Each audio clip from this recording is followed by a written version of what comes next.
the days when I was happy to see my serious and kind daughter grow. Such a daughter took her own life on the day of the closing ceremony. In the midst of all this, a single photograph in the coffin triggers a major shift in the case. Good evening. I wanted to talk a little about the past, so I set up a thread. It's a bit heavy, but please listen to me. It's not a bright story, but it's more than 4 years ago. It's already been decided. I'd rather spit it out than hold it alone. I'll talk about them in order to avoid confusion as much as possible. I'm a woman in my 40s and an office worker. My husband is 2 years younger and is also an office worker. We have been married for 23 years. I think the couple is very good and close. I have 2 daughters, and the oldest is now 22 years old and has decided to get a job. My younger daughter passed away 4 years ago when she was in her 2nd year of high school. What I'm going to tell you is about my younger daughter. Let's call her Sadia. Sadia was a serious and kind child. She is not an active child, and she usually spends her recess reading books, but she has a strong sense of justice, and in times of emergency, she has the ability to act in front of a truck, to protect a bullied friend, or to help an old woman who is staggering on the street, and her parents are surprised. However, there were a lot of things that I heard from someone. For some reason, I thought that my daughter was spending her school life peacefully without saying such things herself, but when her homeroom teacher told me that she was complaining to the perpetrator of bullying, and when she helped an old woman, her family came to our house to thank my daughter, and our family was surprised. Maybe she thought that if she told us, we would worry about it. My family was very close, and we used to go on a family trip to the beach once a year. It's like she got a boyfriend in high school. She didn't say it directly to us. When she was in her 1st year of high school, she had the opportunity to experience glasswork while on a family vacation. So Sadia made a keychain to give to her boyfriend, and, I realized that my daughter was that age. I wondered how many years it would be before she would go on a family vacation, and I was both happy and a little sad about my daughter's growth. My older daughter and Sadia were in the same high school, and they were in high school when Sadia was in high school too. And Sadia is in high school, and it's almost summer vacation. This year, my older daughter is graduating from high school, so we are planning a slightly luxurious family trip. And my daughters were very much looking forward to it, saying, "I'll go on a trip after the final exams." In addition, it seems that she had a lot of plans to go out with friends during the summer vacation, and I wish I had less homework. I was having a good time while saying that. So at the time, I was more interested in my daughter, who was older than Sadia in high school. She's an excellent kid, but I'm worried because she's about to take the exam. So I blamed myself a lot for not being able to understand Sadia's suffering. The day of the closing ceremony. In our family, it is customary to hold a retirement party for the first semester on the day of the closing ceremony. On that day, I took half a day off to prepare my 2 daughters' favorite foods and make them a sumptuous dinner. When I was shopping at the supermarket, my cell phone started ringing, and when I looked at it, it was my school number. The call was from Sadia's homeroom teacher. "Ms. Sadia has fallen from a high place and is calling an ambulance, and we will contact you as soon as we know the hospital where she will be taken." What? Where is high place? What's Sadia's condition like? What is an ambulance? Is she seriously injured? Just stay calm and wait. I rushed out of the supermarket and contacted my husband. However, at that time I was imagining that she had fallen off the stage of the gymnasium or that she had stepped off the stairs. On the way home from the supermarket, I received a call from my homeroom teacher again, saying it seems that a doctor helicopter will come to the school and treat her. When I heard that, my mind went blank in an instant. It's much more serious than I imagined, and my heart beats so fast that it hurts, isn't it? It's a lie, right? I think I was just muttering, I only know about Dr. Helicopters from TV dramas. I just shuddered. When I arrived at the school, the teacher was waiting at the gate, and as soon as he saw me, he led me to Sadia. Helicopters in the school grounds. Sadia was surrounded by people who appeared to be medical staff. I tried to get close to her, but I couldn't get close to her because she was in an emergency, and I was going crazy and just screaming her name. In the meantime, the homeroom teacher, the principal, and the assistant principal came and explained that Sadia had fallen from the window of the classroom on the 4th floor. It was after the closing ceremony was over and most of the students had left school. Why was Sadia still in the classroom when it was time to leave school? How did it fall? Someone shoved her. I panicked because I was full of all kinds of questions. The homeroom teacher handed me a piece of paper that looked like a torn notebook, saying it was on MS. Sadia's desk. It said, "I'm sorry, father, mother, and sister. Thank you for everything you've done." I couldn't stand anymore and I squatted down and cried the whole time. I don't know how much time has passed since then. My husband also arrived and the two of us watched the procedure from a distance. I just prayed for her safety. I don't know the details, but at that time I had no choice but to leave it to the flight doctor. After a while, the doctor approached us. I've tried my best, but her heartbeat won't resume. After that, I felt like I was watching a movie or something as a third person, like I was having a bad dream that never ended. It was a suspicious death, so the police investigated. Since there was a suicide note and there was no trace of rubbing with someone, Sadia did it of her own volition. The police investigation ended with this conclusion. Somehow I was in a state of despair, but I felt like I didn't have time to grieve slowly because I was busy with funeral-related preparations. However, when I went to bed at night or went to bed, I wondered why this had happened, and I remembered the conversation I had with my daughter that morning, and I remembered how it had been recently, and I couldn't sleep for a long time. However, I sometimes think that it was because I had something to think about that I was able to get through those days. And the day of the funeral.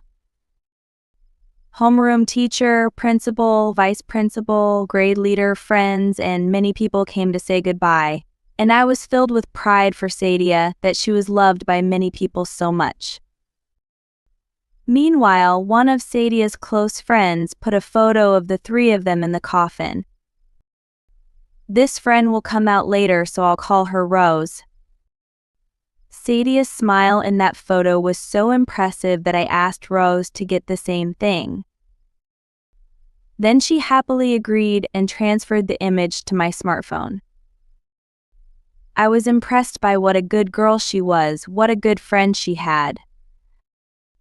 Then the school began an investigation to find out the cause of Sadia's suicide. I wondered if there was bullying, if I was having some kind of trouble, and so on. But in the end, it came to the conclusion that there was nothing wrong with it. Certainly, she didn't have any reluctance to go to school, and in fact, she seemed to enjoy going to school, so I didn't think there was anything wrong with her at school. I think I was cornering Sadia without even knowing it. So I asked my older daughter, "Wasn't Sadia suffering because of us? Haven't we become toxic parents without realizing it? If so, please let me know," my older daughter said. If you are a toxic parent, then all the parents in the world are toxic parents, and it is not father's nor mother's fault. We were a good family. Sadia and I didn't say anything, but we were grateful. I was relieved. I also consulted with my homeroom teacher just in case, but Sadia said that she always had a good relationship with her family. There are no clues other than a will.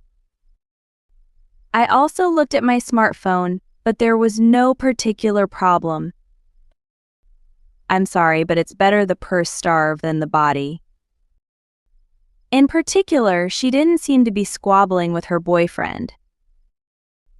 There was a text such as, "I won't be able to see you at school for a while, I'm lonely, but I'll put up with it," and I could tell that they were from the same school. It's just like a normal day-to-day life. I sorted out her belongings, but there was no such thing as a diary, and I was completely in a state of limbo. I was full of regret that I couldn't realize that my daughter was dying. In the end, a year passed without a clue as to the cause.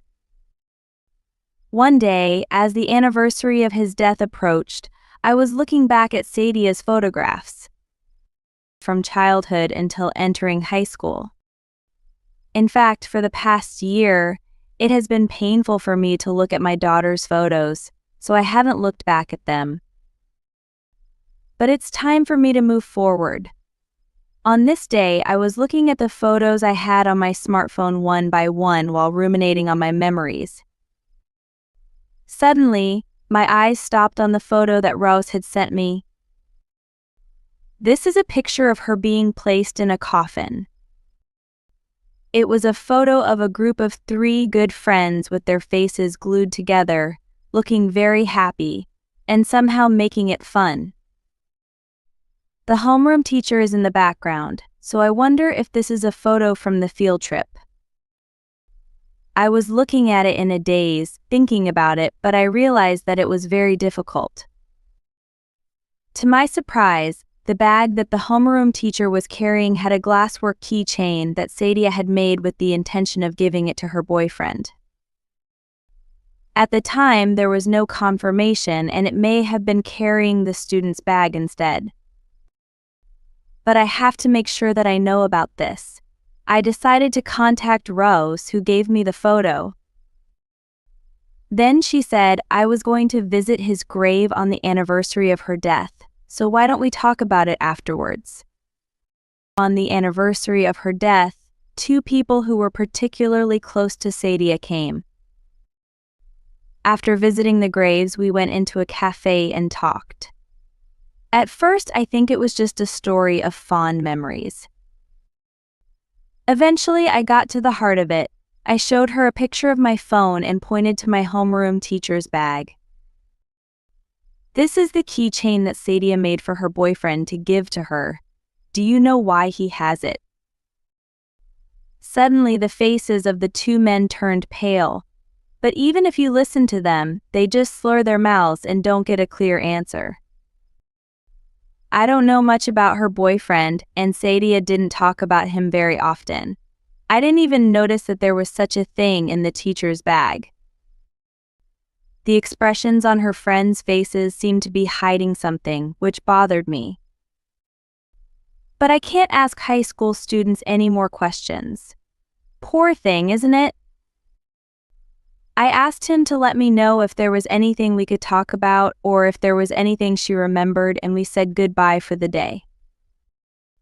Although I couldn't get any information from my friends, I felt that they were hiding something, so I decided to ask the school.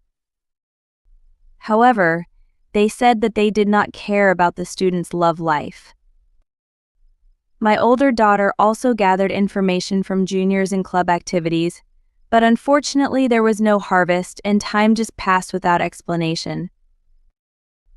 I was very frustrated, Even if I thought the homeroom teacher was suspicious, I couldn't do anything because I couldn't be sure. One winter, about 6 months later, I received a call from Rose. We decided to talk at the same cafe as last time. I'm sorry I haven't been able to tell you the truth until now, but Sadia's boyfriend was a homeroom teacher. In fact, I was scared that my homeroom teacher would tell me that if I said something superfluous, it would resonate with my internal complaint, so I couldn't say anything. Now that I've been accepted to university, I can finally tell you everything she said quietly with tears in her eyes. I'm already speechless, and all I can do is listen silently. After that, she gave me a lot of information that she knew. On the day of the closing ceremony, Sadia stayed at school, saying that she was waiting with her homeroom teacher. However, they said that they did not know what happened after that because they had left first. I contacted the school again. However, there is no such fact. I was even threatened with defamation if I said something strange without evidence. I wasn't convinced, so I went to school to talk to my homeroom teacher. From that day on, the homeroom teacher continued to be absent, even though they're still in the middle of exam season. I was on the verge of giving up, wondering if I was going to be able to continue like this. Sadia's death remains a mystery. Then Rose, who found out that the school and I were fighting, contacted me again. We met again in a coffee shop. I don't know if it's useful, she said, showing me a video. It was a scene where the homeroom teacher was threatening Rose. Don't tell anyone about your relationship with Sadia. I'll do everything I can to make sure I don't get accepted to the school of my choice. You'd like to be nominated. Don't forget my power. I was stunned as I watched the video. I'm sorry I put myself before Sadia, and I was so embarrassed that I couldn't show it the other day. I hurriedly took Rose's hand and just thanked her and told her that what she did was not embarrassing or cunning, that it was the homeroom teacher who was wrong, and that there was nothing wrong with you. Then I submitted the video to the Prefectural Board of Education. It's a small town, but it's a big problem and a big fuss. The school admitted that she was on good terms with the homeroom teacher. That day, the homeroom teacher said goodbye to Sadia after the closing ceremony. After that, the homeroom teacher immediately returned to the staff room, so she doesn't know what Sadia was doing in the classroom after that, or how she ended up standing on the windowsill. The homeroom teacher was disciplined and dismissed from the school. We filed a claim for alimony. Then, a video of Rose being threatened spread on social media. The name is also published in the newspaper, and there is no one in the town who does not know it.